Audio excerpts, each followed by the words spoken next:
Hello and welcome to Meet the Fleet, a series of videos introducing you to the locomotives that run on the Bruceton Railway.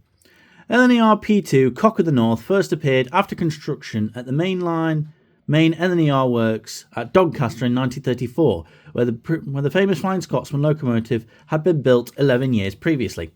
Novel features such as a Carlschaft chimney, blast pipe and Lentz rotary cam poppet valve gear were incorporated into the design. Prototype P2 Cock of the North was to remain unique as the five following engines of the class were built with the more conventional Walschaerts valve gear. The last four P2 locomotives were built to a production standard that included the Bugatti-style wedge-shaped front end as used on the successful LNER A4 Pacific locomotives.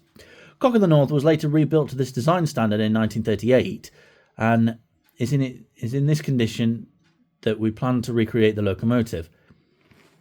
The P2s were the only 8 coupled express steam locomotives designed for use in the UK.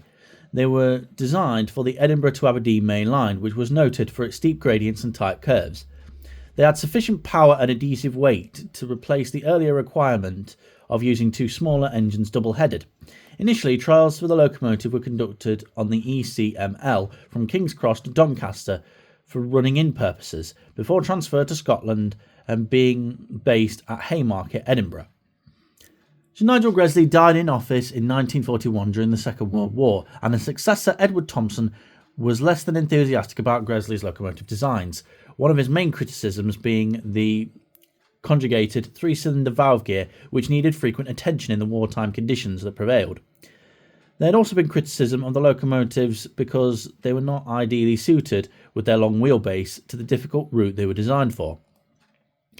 As a class of only 6 locomotives, Thompson decided to rebuild them into a Pacific 462 arrangement between 1943 and 44.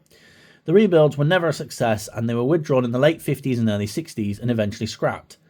They were the first class of LNER Pacific to be withdrawn. If the original locomotives had been transferred to the LNER Southern area, they would have been invaluable during wartime in moving the excessively large passenger trains that were operated along the ECML. Why this was never considered is one of the unanswered questions of railway history. While many believe Cock of the North had been scrapped, the locomotive was actually bought by the owner of Bruceton and travelled to his railway under its own steam under cover of darkness, where it remains to this day. We hope you enjoyed meeting Cock of the North, and remember she can be seen upon request at any time. Thank you for joining us, and we will see you soon for another episode of Meet the Fleet.